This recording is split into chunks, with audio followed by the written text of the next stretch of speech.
Most people believe they're going through life living as themselves. But what if you're not? What if you're living life as the version of yourself that got you through your childhood? The identity that you built to feel safe, to feel loved, to feel accepted.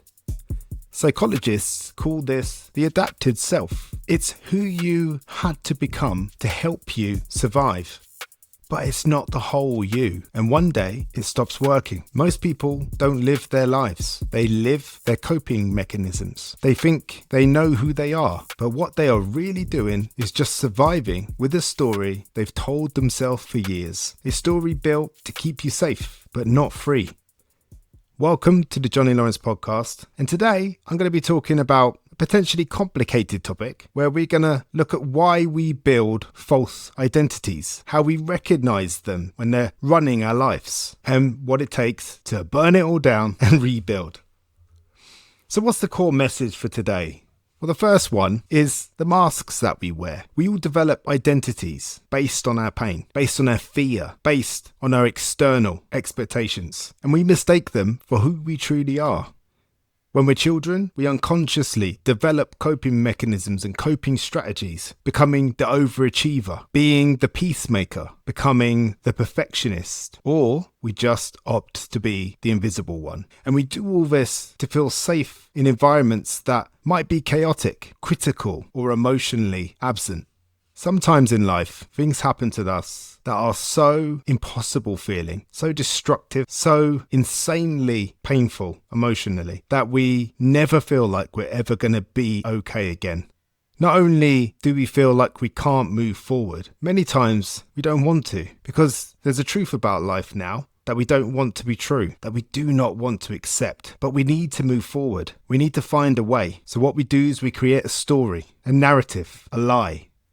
Something that we can accept. Something that we can accept so readily that it allows us to move forward. Gives us a sense of control again. And then what we do is we sell that story, that narrative, that lie to the world. And we see who buys it. And then they're our new friends. They're our new circle. The ones that believe the lie or want to believe the lie. And we need them close to us.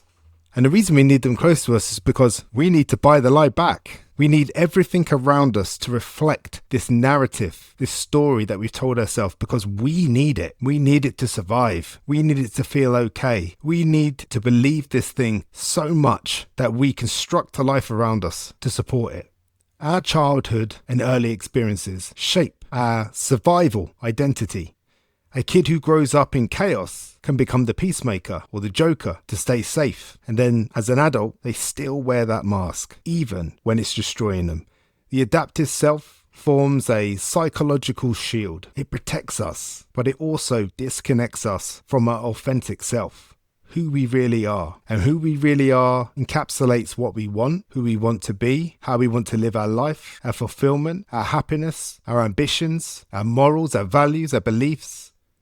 That's who we really are, all of these things playing out. But yet, if we're selling a version of ourselves, a narrative, a lie, something that's built up around us to protect us from people finding out, or for us finding out, and having to accept a reality we don't want to live.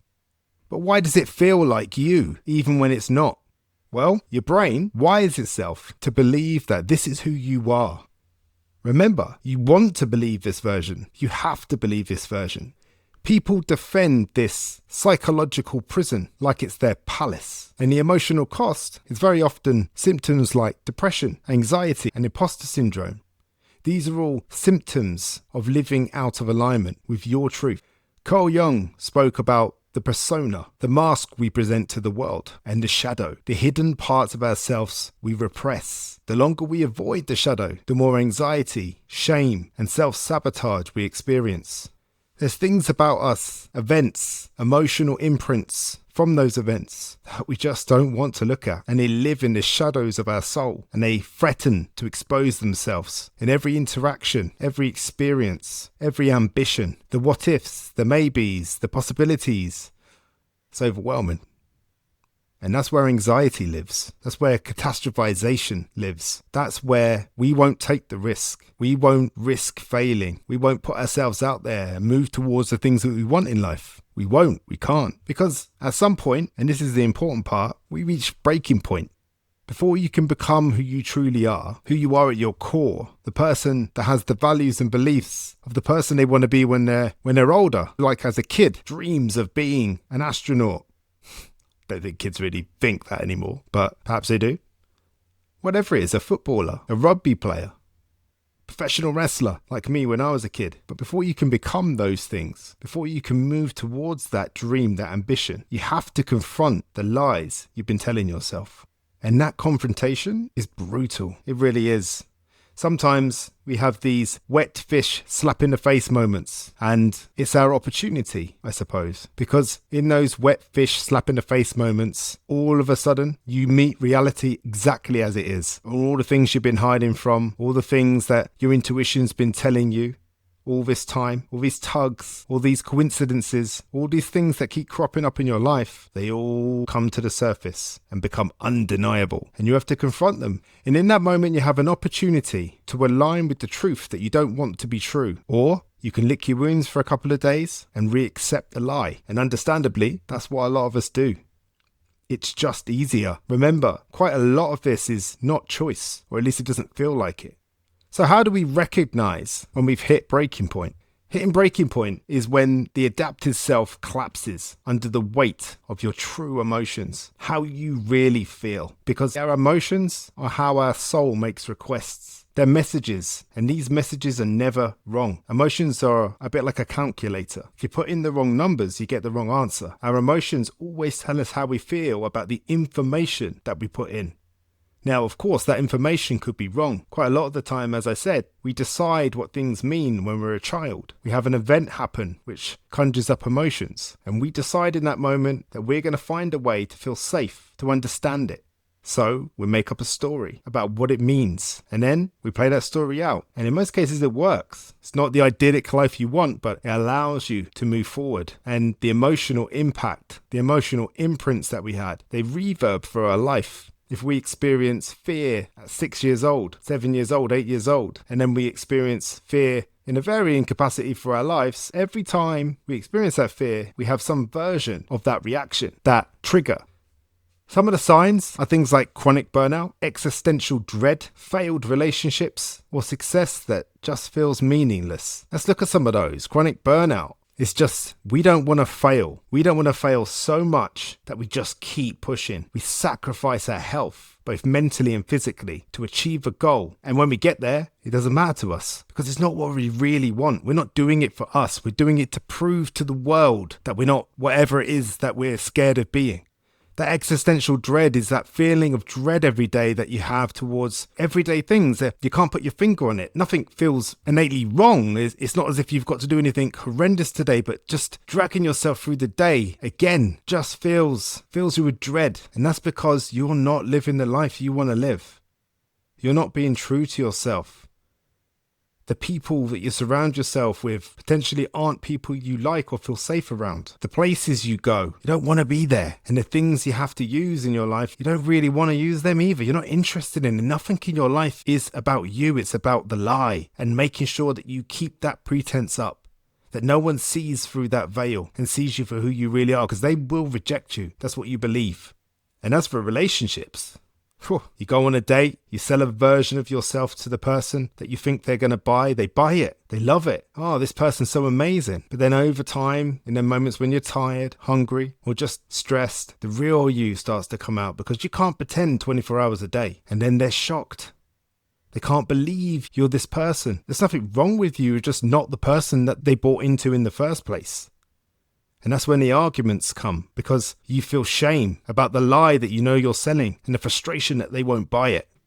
It sounds horrendous, right? All of this. It sounds so overwhelming that it'd be really understandable and very human for you to have or want to have nothing to do with it, to just keep living the lie. But you know that feeling of feeling stuck, feeling like you just can't connect with the life that you have, feeling like the way that you're living your life right now is unsustainable. Something has to change. But at the same time, you probably have this feeling of, well, why am I not grateful? I've got loads of friends, I've got a partner and they're nice and got a good job and I'm okay, everything's okay. I should be grateful for the life I have.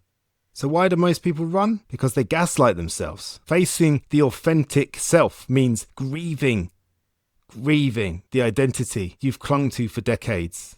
Psychologists call this the ego death, the painful unraveling of the old self before the new one emerges.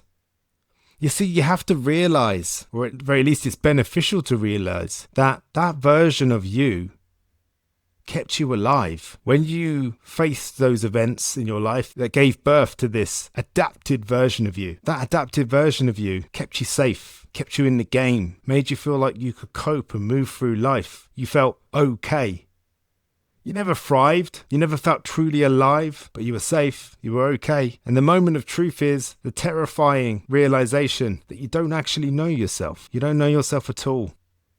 Nothing makes you excited anymore. You never look forward to anything. You never really know how you feel. You go through life mimicking emotions, acting how you feel you should in those moments. Viktor Frankl wrote in Man's Search for Meaning that humans can endure almost any how if they have a why. At breaking point, your old why dies and the new one hasn't been born yet. And that's why this stage feels like absolute chaos. It feels like you're having a breakdown, but actually, you got it. You know where I'm going with this. You're having a breakthrough. And I know that's cheesy, but how helpful is it to believe and convince yourself and accept the fact that you're having a breakdown, that something is wrong, that you've hit rock bottom, you're broken, you're unable to move forward. When actually, for the first time in your life, you've come face to face with the truth. And here's the thing about the truth. You might want to change it, but you can't change the truth until you accept it. Because until you accept it, it doesn't belong to you. And you might say to me, Johnny, I'm trying, I'm wrestling, I'm working on acceptance. And I would say to you the same as I've always said. There's the problem. Because acceptance isn't a doing word. If you're trying to do anything, to accept something, you're trying to change it so you can accept it. That's not acceptance. That's changing something. Our old why dies and the new one hasn't been born yet, leaving us in a feeling of chaos. So now you've sold this incredible experience to me, Johnny. What do I do about all this? How do I rebuild myself into my true self, who I really am? Well, freedom isn't just about knowing the truth. As I said, you can know the truth, but you have to act on it. You have to do something different. And what that means is that you have to align yourself with who you really are. Maybe you have to distance yourself from those people. Maybe you have to leave that partner. Maybe you have to quit that job. Maybe you need to move away in order to fulfill your dream. It's certainly the case for me. I don't live anywhere near where I grew up because I felt that the people in my hometown would have never allowed me to become the person I wanted to become, the person I feel I am today. This process is rooted in self-actualization. Maslow talks about that in his hierarchy of needs, which I'm going to look at on another episode. And then you're also talking about things like authentic living, another concept by Carl Rogers. You see, Rogers' research shows that psychological health equals congruence. Your internal experience matches your external experience, which means the way you feel inside are the things that become the catalyst for your behavior. You don't behave in a way in spite of how you feel. You don't conform to what the external world is asking you to be. The people around you demanding that you talk and walk and act a certain way, dress a certain way, behave a certain way in order for you to feel accepted in the world. No, you are you. And in most cases, and it takes a little while to get there, but you're unapologetically you. You're not sorry for the way you speak. You're not sorry for the way you dress. You're not sorry for the person you are. That's who you are. And you won't apologize for it anymore. You don't have to be aggressive. You don't have to be unkind. You just have to realize that if you're in a room and people don't accept you, that's not a problem with you. That just means you're in the wrong room. And it's about being brave enough to leave that room and be who you really are. Because as soon as you do that, you start to attract people who think like you, who like the same things as you, have your sense of humor. And this living out of alignment just becomes the breeding ground for anxiety and depression. These things flourish in that environment. So there are a couple of things you can do. These steps to rebuild and to become the person that you are instead of the person that you think you should be. The first one, you're not going to like it. You're like, yeah, I know that, Johnny. I rarely like your solutions. I get that, but that doesn't mean they don't work, because they do. I know that because this is what I did. And the first one is radical honesty and self-acceptance. Stop sugarcoating. Stop blaming. Own everything you do. Face your imperfections with compassion instead of shame.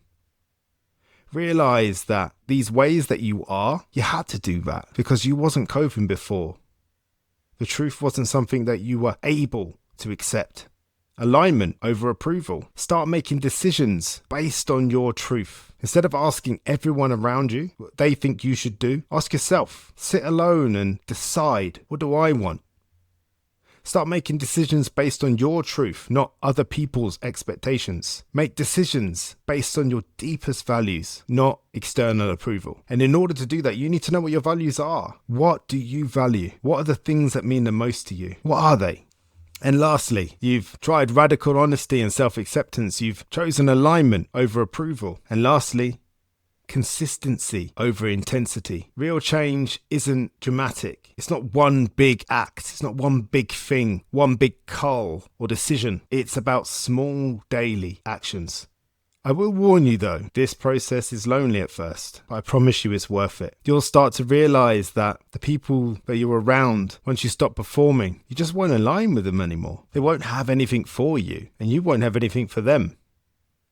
And it'll start to feel awkward, and you won't want to do it anymore, and nor will they. And here's the hard bit. Most people think that the hardest part of self-development is moving towards the person that you want to become, but actually, I found it's letting go of the person that you was. That's the hard part. There's some questions you can ask yourself. Things like, what am I pretending not to know about myself? Where in my life am I living to please others? What would my next decision be if I wasn't afraid? There's just a few things you can ask yourself, but really, these next 3 questions, they're the powerful questions. They're the ones that are really going to get to the root of the problem. Have you got a pen? What emotions do I avoid because they scare me? This is the shadow work. This is looking into the places that you don't want to look into in order to find the answers that you need. What roles or labels define me, and which ones feel like cages? This is where you start to explore your identity and who you are, and start to pick-lock those cages and escape. Stop being around the oppression of other people's opinions of who you should be. Because here's the thing, it's not your job to be who other people want you to be. And then the last question. If I stripped away fear, who would I be? This is asking, who am I? This is you starting to build the picture of who you are as your authentic self and living in accordance with that. So just to recap, the adapted self helps you survive, but freedom comes when you stop living as a survival strategy and start living as you. A mask will keep you safe, but it will also keep you small. If you want peace, meaning, and a life that feels like yours, you have to burn the mask. The question is, will you?